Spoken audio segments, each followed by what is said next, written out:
আসসালামু আলাইকুম গাইজ, কী অবস্থা সবার? আশা করি সবাই ভালো আছেন এবং সুস্থ আছেন। সো আমার হাতের এই ফোনটির নাম হলো গ্যালাক্সি A51। গ্যালাক্সি A50 এবং A50s এর সাকসেসর হলো এই A51টি।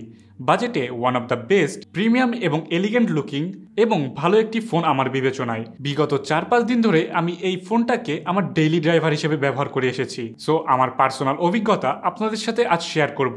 সো আজ থাকছে গ্যালাক্সি A51 এর ফুল ইনডেপথ রিভিউ। সো বিস্তারিত জানতে ভিডিওটি দেখতেই থাকুন, ফিরছি ইন্ট্রোটির পরেই। সো ফোনটির রাইট সাইডে থাকছে পাওয়ার বাটন এবং ভলিউম রকার। লেফট সাইডে পাচ্ছেন ডেডিকেটেড সিম ট্রে, যেখানে 2টা সিম এবং এসডি কার্ড ব্যবহার করতে পারবেন। এবং নিচের দিকে থাকছে speaker grill, primary microphone, type C port এবং 3.5mm অডিও জ্যাক। এবং উপরের দিকে যা সেকেন্ডারি মাইক্রোফোন থাকছে তা বাদে পুরোটাই ফ্ল্যাট। গ্যালাক্সি A51 এর সর্বপ্রথম বড় চেঞ্জ থাকছে এর ডিসপ্লেতে। এতে থাকছে 500 ডিসপ্লে বা ইনফিনিটি ও ডিসপ্লে স্যামসাংয়ের মতে। সো এই ডিসপ্লেটা দেখতে এক কথায় পুরাই মাখন, কারণ এর ডিসপ্লেটার যে 500 কাট আউট সেটা অনেক মিনিমাল। আমার কাছে দেখে মনে হয়েছে যে এটা S10 লাইটের থেকেও অনেকটা মিনিমাল এবং এর 500 কাট আউটটা A71 এর থেকেও ছোট। সো এই জিনিসটা এটাকে একটা প্রিমিয়াম লুক দিচ্ছে।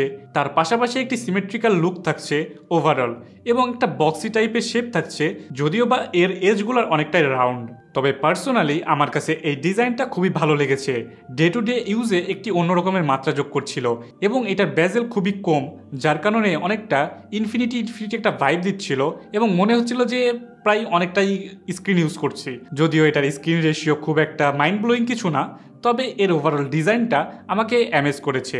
এবং এর ফ্রন্টে ব্যবহার করা হয়েছে 6.5 ইঞ্চের super amoled display. Super amoled ডিসপ্লের কোয়ালিটি কতটা ভালো হয় আমরা এটা সবাই জানি, আর স্যামসাং এর প্যানেল তো এক কথায় পুরাই মাখন। তবে একটা জিনিস দেখে হতাশ হয়েছি যে এতে গরিলা গ্লাস 3 এর প্রোটেকশন ব্যবহার করা হয়েছে।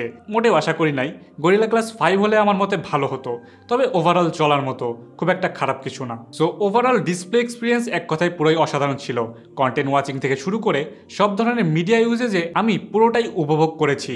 আমি মূলত পার্সোনালি নচ ডিসপ্লে খুব একটা পছন্দ করি না, কারণ ইউটিউবে ভিডিও দেখতে গেলে কেমন একটা অন্যরকম লাগে। যদিও এই পাঞ্চলটাও কিছুটা ডিস্ট্রাকশন ক্রিয়েট করে, কিন্তু খুব সহজে আপনি ইউজ টু হয়ে যাবেন এর পাঞ্চল কাটআউটের সাথে। এবং এটা এতই মিনিমাল যে ডেইলি লাইফে কোনো একটা ইস্যু হবে না। এবং আপনি যদি ব্ল্যাক ওয়ালপেপার ইউজ করেন তাহলে খুব সহজে আপনি এই পাঞ্চল কাটআউটকে হাইড করে রাখতে পারবেন। সো এটা একটা ট্রিক হইতে পারে যারা এই পাঞ্চল কাটআউটটা পছন্দ করেন না। এর পাশাপাশি A51 এর ডিউরেবিলিটিও অনেক ভালো ছিল। প্লাস্টিক বিল্ড এবং প্লাস্টিক ব্যাগ থাকা সত্ত্বেও এর ডিউরেবিলিটি নিয়ে আমি তেমন কোনো একটা ইস্যু ফেস করি নাই। এর সাথে এই প্লাস্টিক ব্যাগটা এত প্রিমিয়াম ছিল যে এটা মনেই হচ্ছিল না যে প্লাস্টিক ব্যাগ, কারণ অনেক গ্লাস ব্যাগ ফোনও ইন হ্যান্ড এক্সপিরিয়েন্সে এত প্রিমিয়াম ফিল দেয় না, যদিও অ্যাকচুয়াল গ্লাসের থেকে বেটার যদি সেটা প্রিমিয়াম এন্ডে। তবে এই প্লাস্টিকটা ভালো মানের একটা প্রিমিয়াম ফিল দিচ্ছিল এবং এটা গ্রিপ করতে খুব সোজা ছিল। ওয়ান হ্যান্ড ইউজ ইজিলি করতে পারবেন কোনো সমস্যা ছাড়াই, যদি আপনার আঙ্গুলগুলো আমার মতো এরকম লম্বা হয়। তবে হাতের আঙ্গুল যাদের একটু ছোট তাদের হয়তো একটু বেগ পেতে হবে। সো ডিসপ্লে লুকস এবং বিল কোয়ালিটি ওভারঅল ভালো হলেও অনেকের হয়তোবা মন ভেঙে যেতে পারে এর পারফরমেন্স সেকশনে, কারণ এতে ব্যবহার করা হয়েছে এক্সিনোসের 9611 প্রসেসর। যদি এই প্রসেসরটি একটু ওল্ড হয়ে গিয়েছে, এই প্রসেসর থেকে মুভ অন করা দরকার এই বাজেট সেগমেন্ট অনুযায়ী। তবে আমার কাছে ডে টু ডে লাইফ ইউজে খুব একটা খারাপ মনে হয় নাই। জাস্ট আপনি যদি হেভি মাল্টিটাস্কিং না করেন তাহলে ডে টু ডে ইউজেস অথবা সোশ্যাল মিডিয়া ব্রাউজিং অথবা যে কোনো ধরনের ইউজের জন্য পারফেক্ট ছিল। আমি মূলত ডিভাইসটি ফেসবুক, ইনস্টাগ্রাম, মেসেঞ্জার কন্টিনিউয়াসলি চালানোর জন্য ব্যবহার করেছি। এর পাশাপাশি ওয়েব ব্রাউজিং থেকে শুরু করে মোটামুটি মিডিয়াম হেভি কাজ করেছি। আমার চোখে কোনো প্রকার ল্যাগ অথবা হিকাপ চোখে পড়ে নাই। তবে হতাশ হতে পারেন কিছুটা গেমিংয়ের ক্ষেত্রে, কারণ এই ফোনটি গেমিংয়ের জন্য অতটাও ভালো না। সো আপনি যদি হার্ডকোর গেমার না হন, ডে টু ডে লাইফের মিড থেকে হেভি কাজগুলো ইজিলি করে দিতে পারবেন। এর পাশাপাশি এর মাল্টিটাস্কিং মোটামুটি ভালোই ছিল। সহজেই আমি কোনো ধরনের পেজ রিফ্রেশ ইস্যু দেখি নাই এবং ভালোভাবে ব্যাকগ্রাউন্ড টাচগুলো ধরে রাখছিল, কারণ এতে থাকা 6GB র্যাম ভালোভাবেই হেল্প করছিল। এর পাশাপাশি এতে UFS 2.0 128GB এর স্টোরেজও পেয়ে যাচ্ছেন। সো ওভারঅল পারফরমেন্স সেকশনে মাইন্ড ব্লোয়িং কিছু না, চলার মতো ডিসেন্ট বলা চলে। তবে অনেকটাই সন্তুষ্ট আমি এর ক্যামেরা সেকশনে। ক্যামেরা কোয়ালিটি আমার কাছে ভালোই লেগেছে। আপনারা A51 এর ব্যাক সাইডে 4টা ক্যামেরা পাচ্ছেন, যার মধ্যে একটি 48 মেগাপিক্সেলের প্রাইমারি সেন্সর, তার সাথেই থাকছে 12 মেগাপিক্সেলের একটি আল্ট্রা ওয়াইড সেন্সর এবং 5 মেগাপিক্সেলের ম্যাক্রো সেন্সর এবং 5 মেগাপিক্সেলের ডেপথ সেন্সর। এর 48 মেগাপিক্সেলের রেজাল্টগুলো অনেক ভালো ছিল, ওয়েল ডিটেলড এবং কালারগুলো খুব ভালোভাবে শো করছিল। মোটামুটি ডিসেন্ট একটা রেজাল্ট পাচ্ছিলাম। আমার কাছে পিকচারগুলো খুব ভালো লাগছিল এবং এর শার্পনেসটা মূলত আমার কাছে খুব ভালো লেগেছে এবং লো লাইটে মোটামুটি ভালো পিকচার কোয়ালিটি প্রডিউস করছিল, যদিও কিছুটা আর্টিফিশিয়াল ডিজিটাল নয়েজ দেখা যায় এবং স্টেডি হাতে না ধরলে হয়তোবা একটু খারাপ রেজাল্ট পেতে পারেন। এবং নাইট মোডটা মোটামুটি ভালো ছিল, তবে শক্ত হাতে ছবি তুলতে হবে, না হলে সহজেই ব্লারি পিকচার পাবেন। তবে যথেষ্ট অ্যামেজ হয়েছি এর 12 মেগাপিক্সেলের আল্ট্রাওয়াইডের রেজাল্ট দেখে। এর আল্ট্রাওয়াইড রেজাল্টগুলো মোটামুটি অনেক ভালো ছিল, ডিটেলসগুলো ভালোভাবে ধরে রাখছিল এবং কালারগুলো খুব ভালোভাবে শো করছিল এবং আমার কাছে মনে হয়েছে যে মেন সেন্সর থেকে বেশি পাঞ্চি কালার শো করছিল, যেটা প্রায় সবার কাছে ভালো লাগবে। এর পাশাপাশি 5 মেগাপিক্সেলের ম্যাক্রো সেন্সর থাকছে, যদিও বা আমি খুব একটা ম্যাক্রো সেন্সর ইউজ করি না এবং প্রায় বলতে গেলে কেউই ম্যাক্রো সেন্সর ইউজ করে না। এবং A51 এর পোর্ট্রেটগুলো অনেক ভালো ছিল, ব্লারটা অনেকটা ন্যাচারাল ছিল, আর্টিফিশিয়াল কোনো ধরনের ব্লার লাগছিল না এবং ওভারঅল এজ ডিটেকশন ভালোই ছিল। বাকিটুকু আপনারা আশা করি পিকচার স্যাম্পল থেকে জাজ করে নিতে পারবেন। এর পাশাপাশি এতে 4K 30 FPS এবং 1080p-তে 30, 60 এবং 120 FPS পাবেন, সাথে জাইরো EIS।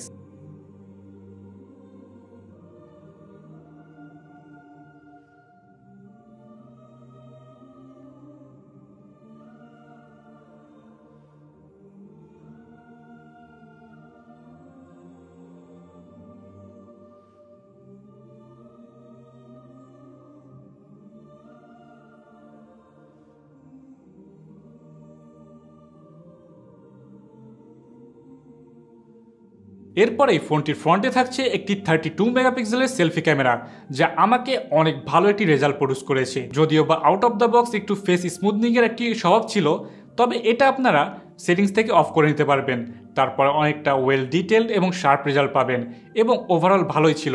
তবে ব্রাইট সানলাইটে হাইলাইট রোল অফ একটু দেখা যাচ্ছিল, তবে ওভারঅল আমার কাছে রেজাল্টগুলো খুব ভালো মনে হয়েছে। কালারগুলো ক্লোজ টু ন্যাচারাল ছিল, শার্পনেস খুব ভালোভাবে ধরে রাখতে পারছিল, ফেসের ডিটেলগুলো খুব ভালোভাবে বোঝা যাচ্ছিল এবং অনেকটাই মিডিয়া আপলোড রেডি ছিল।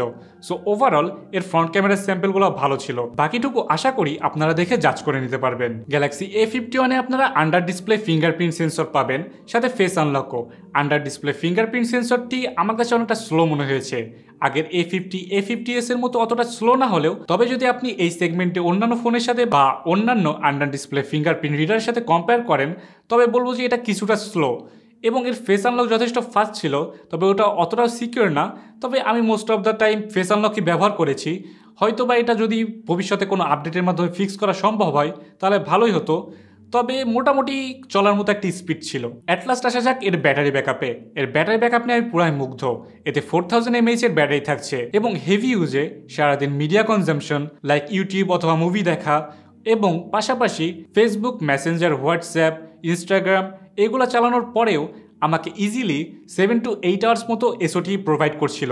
সো বলা যায় যে মিড হেভি ইউজে আপনি 8 to 9 আওয়ার্সের এসওটি পাবেন এবং হেভি ইউজে অনায়াসেই 6 to 7 অথবা তারও বেশি এসওটি পাবেন।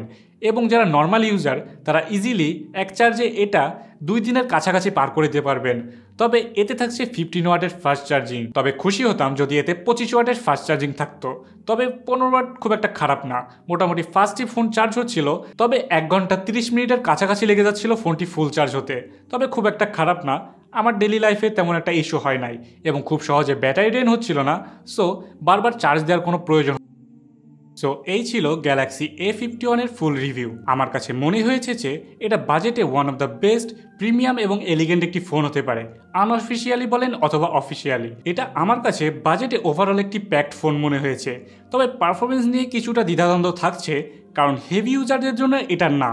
তবে যদি আপনার হেভি ইউজের কোনো ইন্টেনশন না থাকে, আপনি একটি ভালো ক্যামেরা সহ ভালো ব্যাকআপের এবং সুন্দর দেখতে একটি ফোন চান, তবে আমার তরফ থেকে এই ফোনটি অবশ্যই রেকমেন্ডেড থাকবে। সো আজ এই পর্যন্তই, আবারও নতুন কোনো ভিডিও নিয়ে আপনাদের সামনে হাজির হয়ে যাব। Till then Rezwan Hasnat signing off. আল্লাহ হাফেজ, আসসালামু আলাইকুম।